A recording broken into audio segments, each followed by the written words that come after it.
I cheated on my dying husband, and I don't know if I regret it. Throwaway account for obvious reasons. This is something I've been holding in for a long time, and I need to get it off my chest. I know this will sound awful, and I don't expect forgiveness. Maybe I just need someone, anyone, to hear me out. My husband, Dan, and I were together for 8 years. He was my best friend, my rock, my everything. He made me feel safe in ways I'd never felt before. But 2 years ago, everything changed. Dan was diagnosed with terminal cancer, and we were told he had only a few months to live. At first, I threw myself into taking care of him.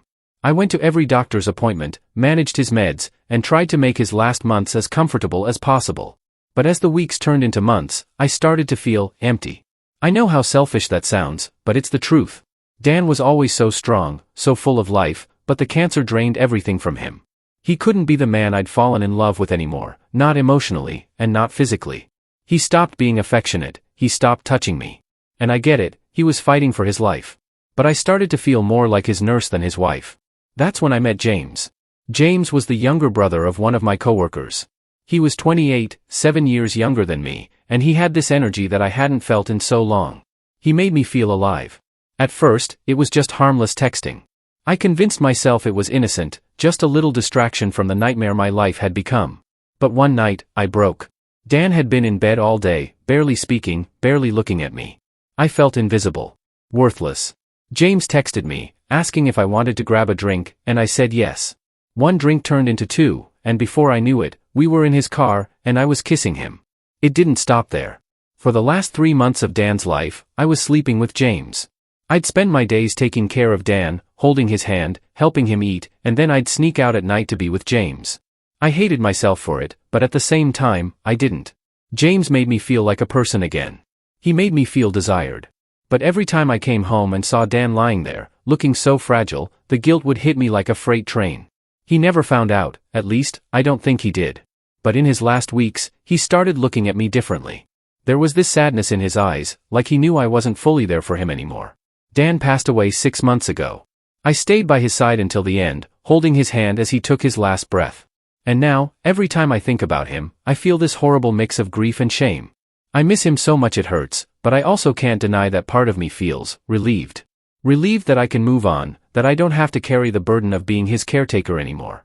James and I tried to keep things going after Dan's death, but it didn't work. He told me he didn't want to be with someone who could cheat on their dying husband. I don't blame him. I've been in therapy, trying to make sense of everything. Some days, I tell myself I was just coping in the only way I knew how. Other days, I feel like the worst person in the world. So, Reddit, there it is. I cheated on my dying husband. I don't know if I'll ever forgive myself, but I had to tell someone. Do you think I'm a monster? Edit. Wow. I didn't expect this post to get so much attention.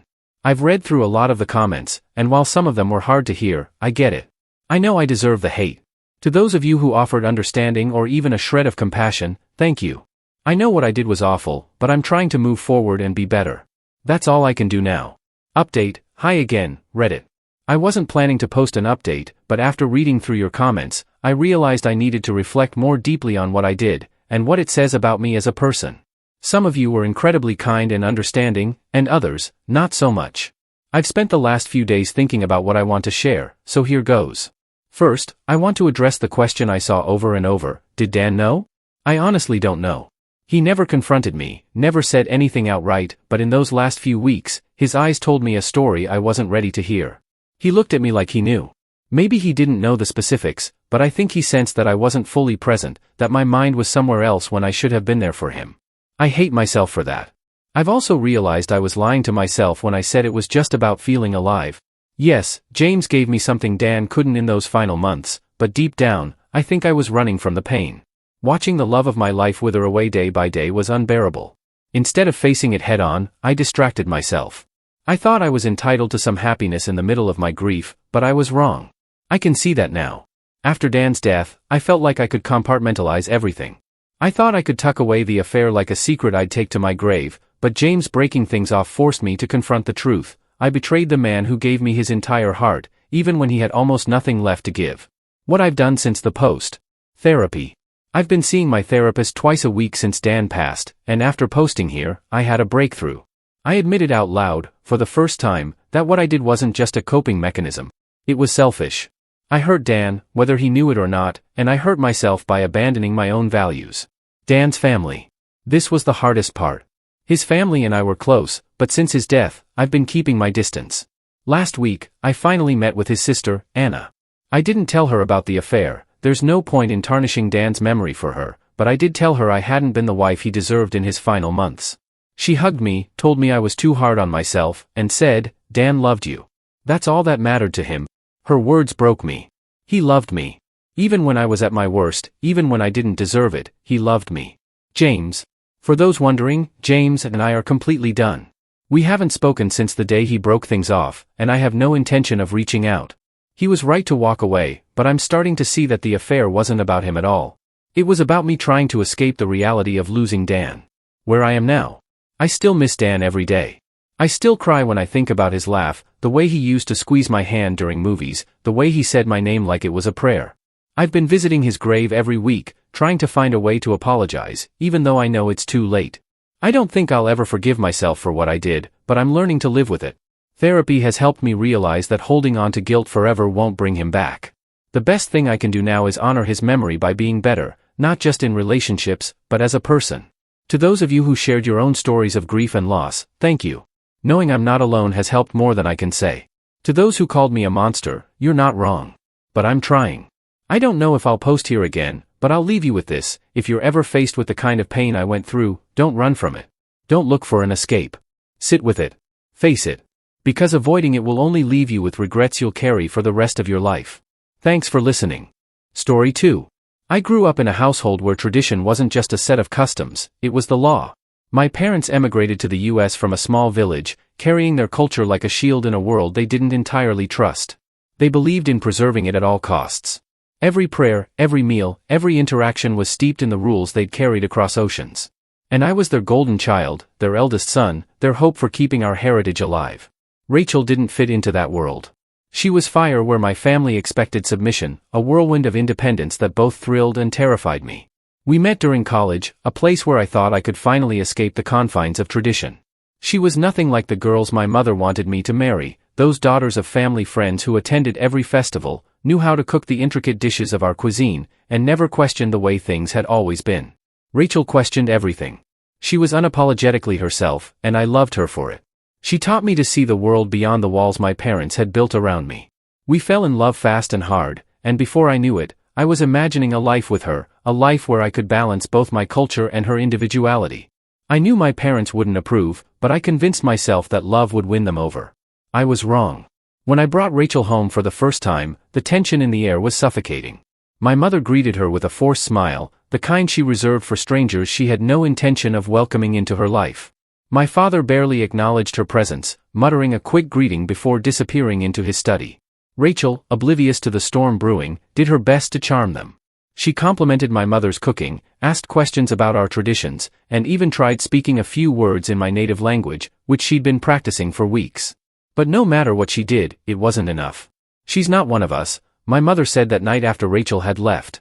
"She'll never understand our ways. She'll never raise your children the way we expect." For months, I fought with them. I tried to explain that Rachel wasn't rejecting our culture, she just expressed herself differently. But my parents couldn't, or wouldn't, see it. To them, she was an outsider who would dilute the purity of our traditions. When Rachel and I got engaged, my parents refused to attend the wedding. They said it wasn't a real marriage, not in the eyes of our community, because we hadn't followed the proper customs. My father didn't even speak to me for weeks. But I told myself it didn't matter. I had Rachel, and that was enough. For a while, it was. Our first year of marriage was blissful. We built a life together, blending our worlds as best we could. Rachel learned to cook some of the simpler dishes my parents adored, and I started celebrating holidays the way she had growing up. I thought we'd found a rhythm. But the cracks started showing when my parents began visiting unannounced.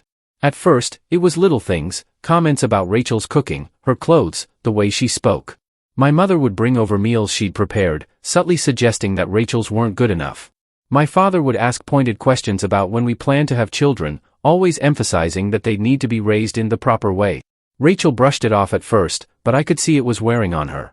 She started avoiding them, making excuses to be out of the house whenever they visited. I didn't blame her, but it put me in an impossible position. My parents accused me of letting her disrespect them, while Rachel accused me of not standing up for her. The tension between us grew. Arguments that used to resolve with laughter now ended with silence. She started pulling away, and I didn't know how to stop it. I felt like I was being torn in two, trying to please everyone and failing miserably. Then came the proposal. It started as a casual conversation with my mother, or at least that's what I thought.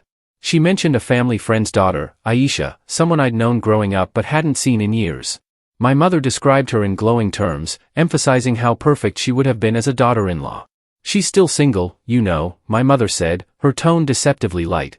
"It's not too late to do the right thing." I laughed it off, assuming it was just another of her thinly veiled jabs at Rachel. But then she said something that stopped me cold. "We've already spoken to her parents. They're willing to arrange it if you change your mind." I stared at her, stunned. "What are you talking about? I'm married."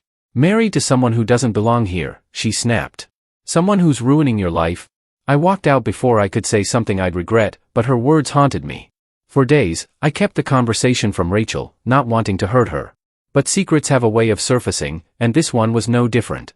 Rachel found out when my mother, in a moment of calculated cruelty, mentioned Aisha during one of her visits.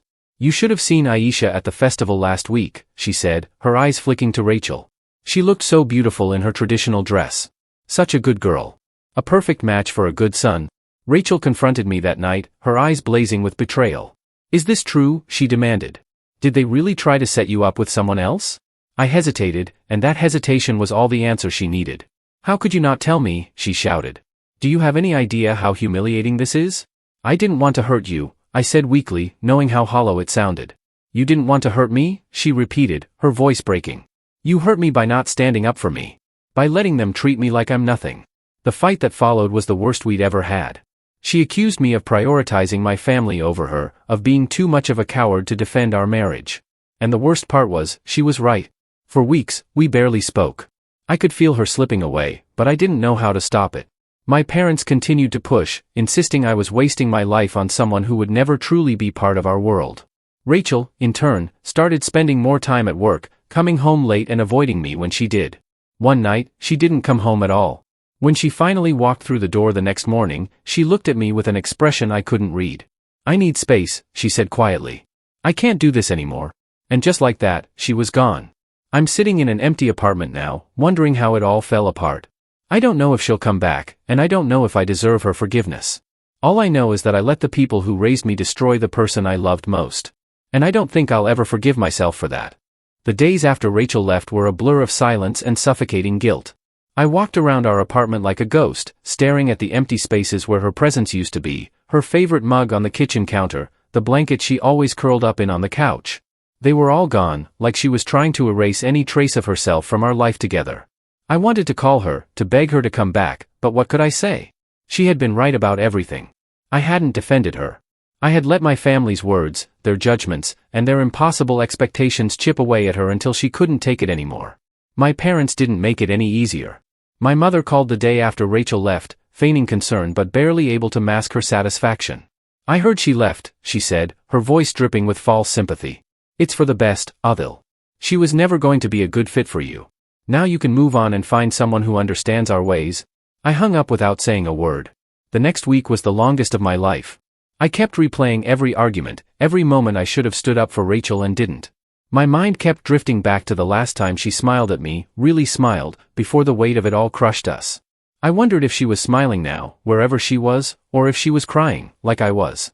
It wasn't until the second week that I finally got a message from her.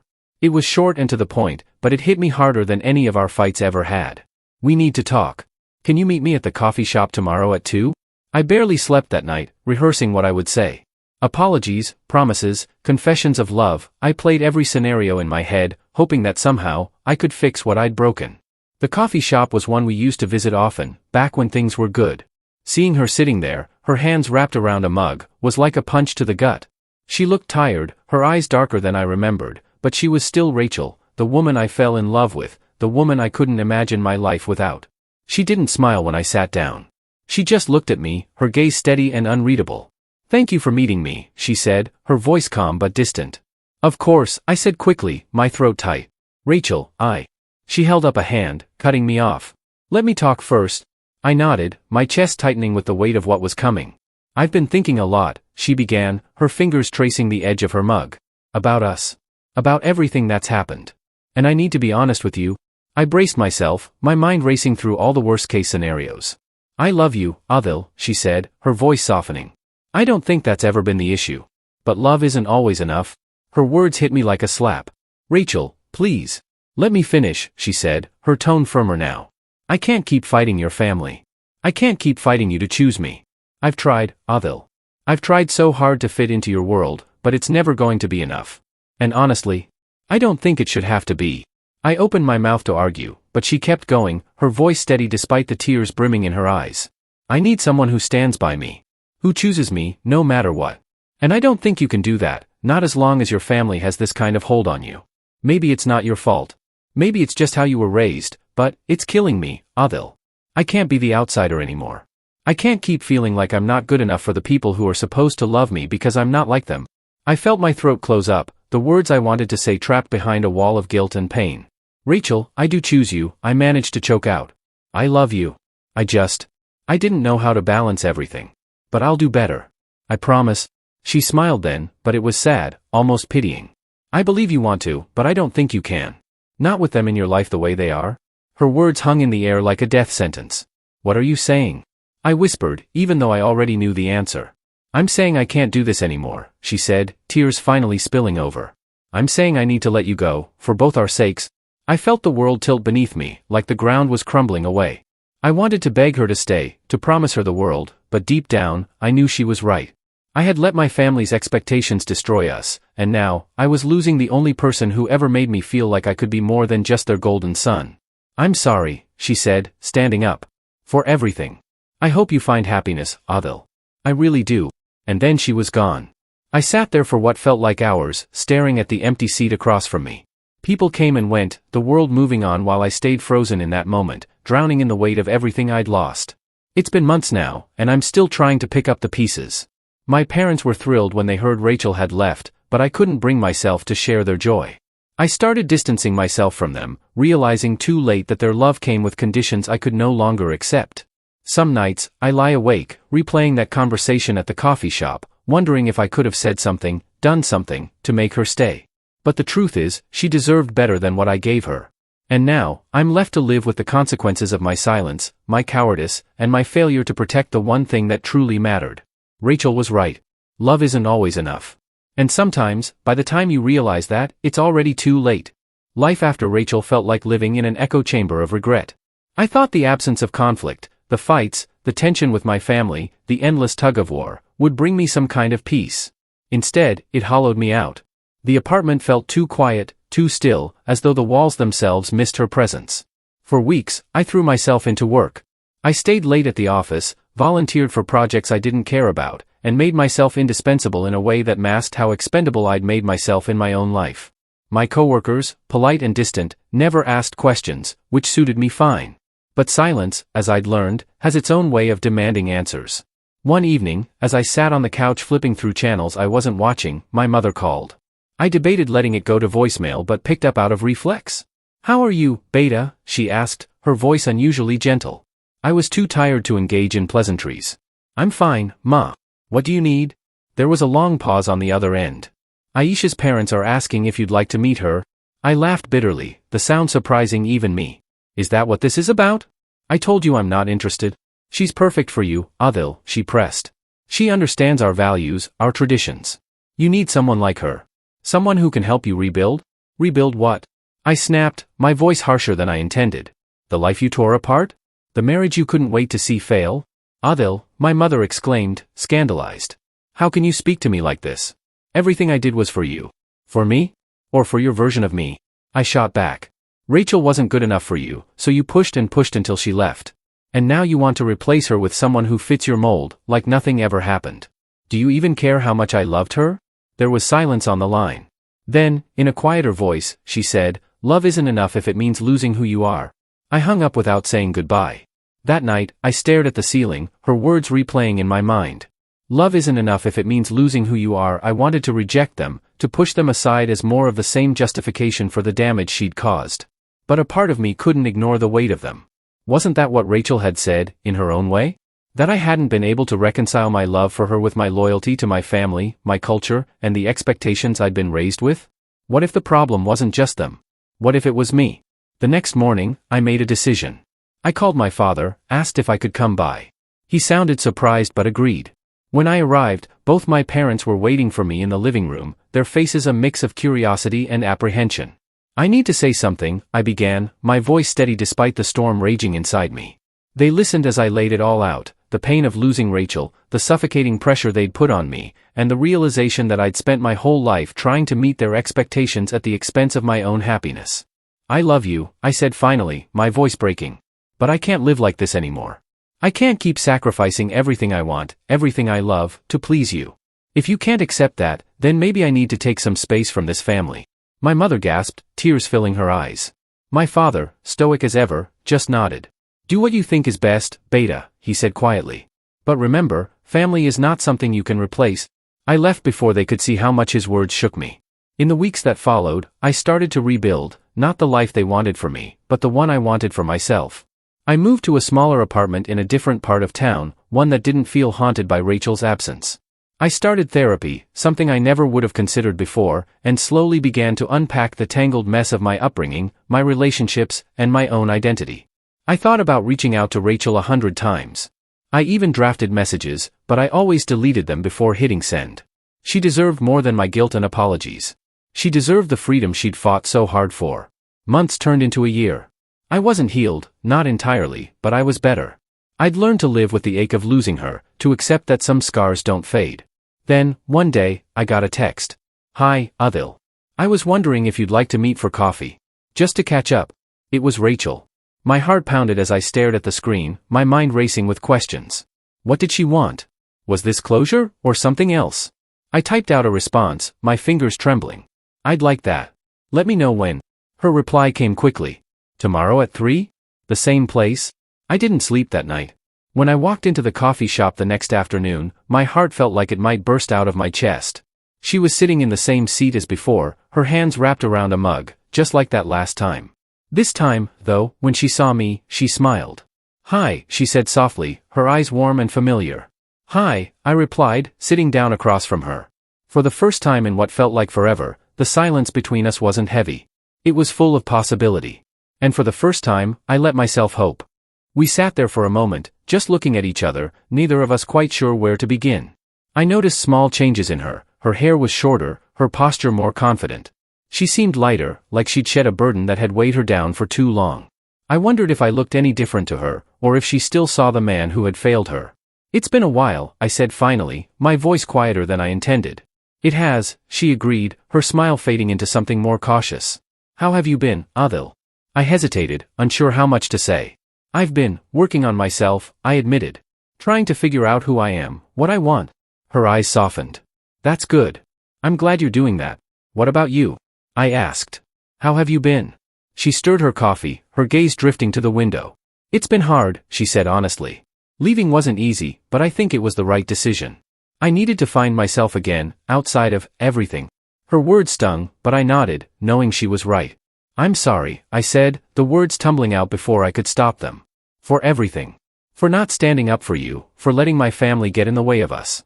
You deserved so much better, Rachel. She looked back at me, her expression unreadable. Thank you for saying that. I needed to hear it. For a moment, neither of us spoke. The sounds of the coffee shop, the hum of conversations, the hiss of the espresso machine, filled the space between us. I wanted to ask her why she'd reached out, but I was too afraid of the answer. I've thought about you a lot, she said suddenly, her voice breaking the silence. About us. I wanted to hate you, Adil. I really did. But I couldn't. Because even after everything? I know you loved me. And I loved you too. Her words hit me like a wave, equal parts relief and pain. I still do, I said, my voice barely above a whisper. Rachel's eyes filled with tears, but she quickly blinked them away. I don't know if we can go back to what we had, she said softly. Too much has happened. But I wanted to see you, to talk to you, because I needed to know if there's still something here. Something worth salvaging? My heart felt like it was being squeezed in a vice. There is, I said firmly. Rachel, I know I can't erase the past, but I've changed. I've started setting boundaries with my family. I've stopped letting them dictate my life. It's not perfect, but I'm trying. For me. For you? She studied me for a long moment, her expression a mix of hope and hesitation. I want to believe that, Adil. But I need to know that this time, if we try again, you'll choose me. Not just in words, but in actions. I will, I promised. I swear, Rachel. I've learned the hard way what it means to lose you. I won't make the same mistakes again. Her lips curved into a tentative smile, and for the first time, I felt a glimmer of hope, real hope, that we could rebuild what we'd lost. I think, she said slowly, that I'm willing to try. But only if we take it slow. No rushing back into the way things were. We need to figure out who we are now, not who we used to be. Slow is fine, I said, a smile tugging at the corners of my mouth. As long as I get to see you. Rachel reached across the table and placed her hand over mine, her touch warm and familiar. Let's see where this goes, she said. And in that moment, I felt something I hadn't felt in a long time, peace. We weren't the same people we'd been before, and maybe that was a good thing. Maybe this time, we could build something stronger, something that could withstand the storms of tradition, family, and everything else life threw our way. For the first time in years, I believed in us again. And I was ready to fight for it. TLDR, my wife left me because my family's cultural expectations tore us apart. After months of reflection, I started setting boundaries with my family and working on myself. Rachel reached out, and we're cautiously trying to rebuild. No idea if it'll work, but for the first time, I feel like we have a chance.